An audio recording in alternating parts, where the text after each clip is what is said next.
What's up, everyone? Alex here, and welcome to my little corner of the internet. I wanted to talk about more into the bigender experience and the specifics of my bigender identity, kind of based on like recent-ish discoveries about my gender, because I've kind of speculated that my identity has my gender has kind of an interesting, I guess, relationship with neutrality as a gender quality, and I wanted to talk about kind of how that feels and what that's like for me. Basically, parts of my gender experience change, but not it. I don't consider it gender fluid or gender flux, because my gender itself doesn't change, but its proximity to neutrality feels like it changes. I kind of wrote this with a focus on my apora gender identity, because I am both male and apora gender, and that can feel different day to day depending on a number of factors. I don't know why my gender is or why it does what it does. I just sometimes day to day, my gender feels a little bit different, and I think it is due to the influence of certain elements or aspects within those genders rather than my gender itself changing. The gender quality of apora gender, Aporine, it's the way you describe apora genders. Genders that are aporine, experiencing aporinity. So that's how I'm going to be using this term. Just as like that's a word I'm going to be using in case you need to look it up or you need to know what the heck it is I'm saying. Very rarely I feel like the amounts of aporinity that I experience can vary. It's rare.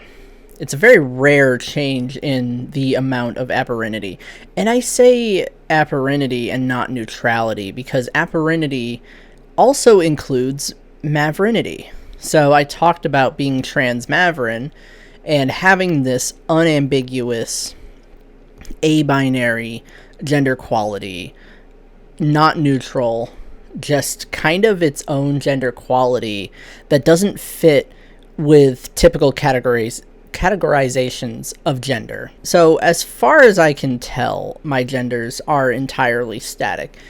There is some overlap, which I will get to in a moment. I thought that maybe my genders were like, I explained that they felt like they were at either end of a seesaw, and it's like male on one side and apora gender on the other side, and it kind of tips, and my proximity to those two genders changes, where it feels like I'm mostly male, but then it might tip where I'm kind of more in the center, and then, you know, mostly aporine. I had originally said neutral because this was before realizing that I was apora gender and not neutroy, but I'm seeing it more like my genders, not me, my genders are the ones that are sliding kind of along this spectrum closer to and farther from neutrality. There is a neutral to mavrin spectrum in general, where, you know, you have neutrality and it can move through all of these aporinities until it hits mavrin. And mavrin is like the extreme other end where no neutrality is experienced. And sometimes you can be somewhat in the middle, somewhat leaning more one way than the other, or entirely within neutrality, which is not a mavrin quality. It has nothing to do with mavrinity. So along this spectrum can be a number of aporinities. I've never given names to them, but I feel like that is how I experience kind of a, not fluctuations, but an ebbing and flowing of gender elements, aspects. I kind of like elements. I like calling them elements. the aspects that make up my genders rather than qualities. Qualities is kind of the way I categorize genders, but elements is probably the more accurate term for my personal experience, because a Maverin is a gender quality, but in my case, it doesn't really fit in any kind of categories. It is kind of ungoverned by categories. I can't really sort it into these different like labels, like gender quality labels. So for me, Maverin would be an element of my gender, and I kind of like viewing it that way. It feels almost like mystical. It feels kind of magical saying it that way. Like I've been interested in witchcraft since I was probably like 16, so that kind of comes back to that a little bit, where like there's a certain vibe there by calling it an element. But yeah, gender fluid makes me think of waves of changing gender. My gender doesn't change, but there's such a small change in how I experience gender that I never thought that I would call it gender fluid or gender flux. It's ripples more so than waves. Gender fluid makes me think of tidal waves or something that's flowing, moving. There's a lot of action, and for me, not so much. For me, it's kind of just like a drop of water, and they're just like tiny little ripples of change, so much that like there's no point to giving it a name. It changes, but it's not fluid. There's no fluctuations. I don't experience different amounts of gender intensity, which is typically the gender flux experience. I don't experience that at all. So those labels are kind of off the table. I just like never, they don't appeal to me, I guess. Like they are not accurate in describing the kind of genders that I have. Some other people might have this similar experience where like the different elements or aspects of their genders change, not the genders themselves, but they might still consider themselves gender fluid or gender flux. That is going to depend on the individual and what they're most comfortable with, label usage wise. I feel like this could explain kind of like my need to present in different ways, wanting to experiment with like more soft mask kind of presentation or more feminine leaning presentation, because I feel like that kind of like that was kind of the sign that like something subtle about my gender changes from time to time, and I want to accommodate that with the ways that I present, not even just the way that I dress, but also the labels I use and the pronouns that I use is kind of part of that whole, like, the overarching gender expression sort of experience. This really is talking more about, I kind of originally wrote this idea down as like my Aporine side moving along a spectrum from neutrality to maverinity, and the changing elements of neutral aspects, maverin aspects, and other aporinities that fall in between. But there's an overlap between my two genders. Like, both of them kind of influence each other. So I feel like whatever happens to the elements or aspects of my apora gender, that's going to bleed into how I experience malehood. But I didn't consider that part yet. I didn't really consider the deeper implications of my malehood overlapping with this other part of my identity that is changing, ebbing, flowing. So I really haven't thought much of it, but I imagine whatever happens to one gender is going to influence how I experience the other gender. No matter which way it's going.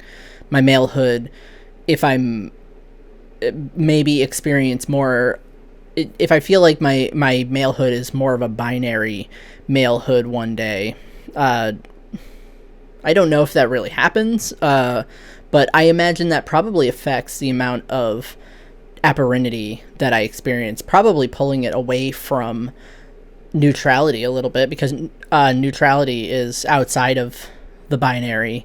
So I can see where my malehood would probably, be influenced by what my aporigender is doing. But mostly this video was to focus on the aporigender part and talking about how the not male side of me can change in very subtle ways. But I would like to do a video on how it also might affect the way that I experience malehood. I've done a lot of videos on what malehood means to me and the importance of malehood, the importance of masculinity, and all these other things. I've definitely explored that aspect, and it's still something that I would love to revisit, but at the moment I kind of want to talk more about the not male, not binary parts of my gender. So that's kind of it. It was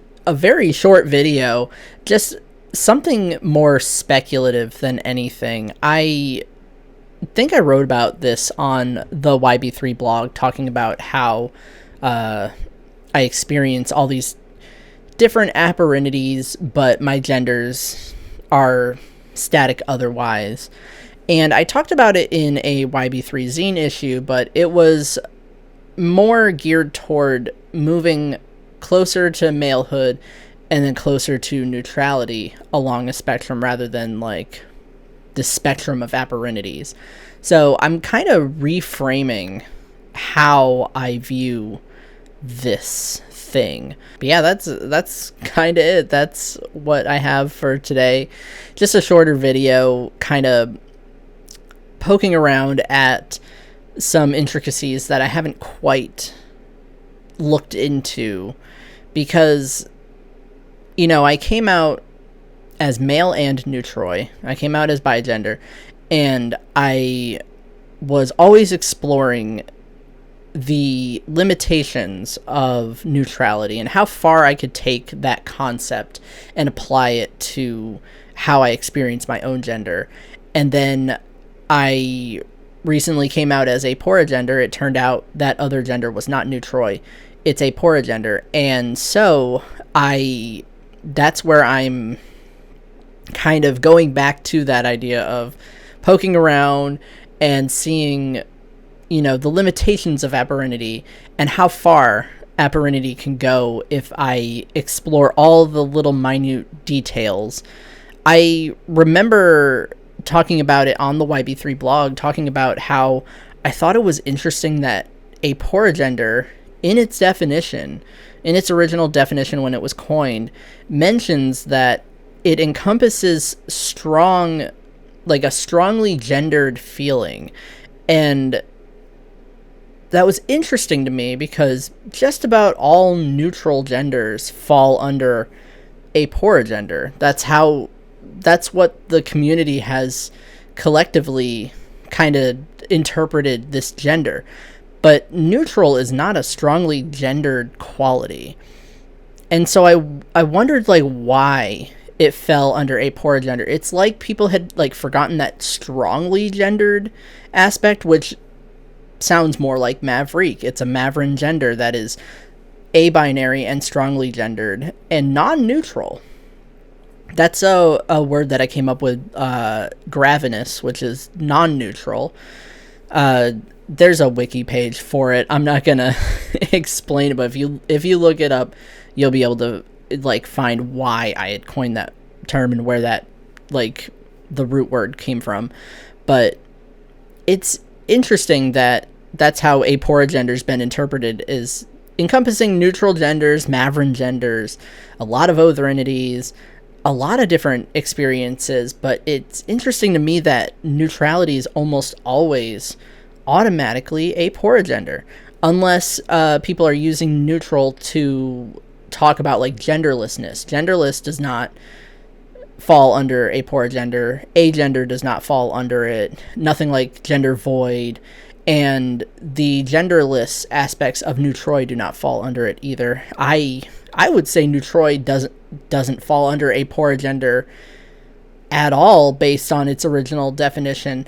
Not strongly gendered, and like not there. Sometimes it has genderless aspects. So I feel like neutroid is not an aporigender either, but that's sometimes how neutral genders are seen.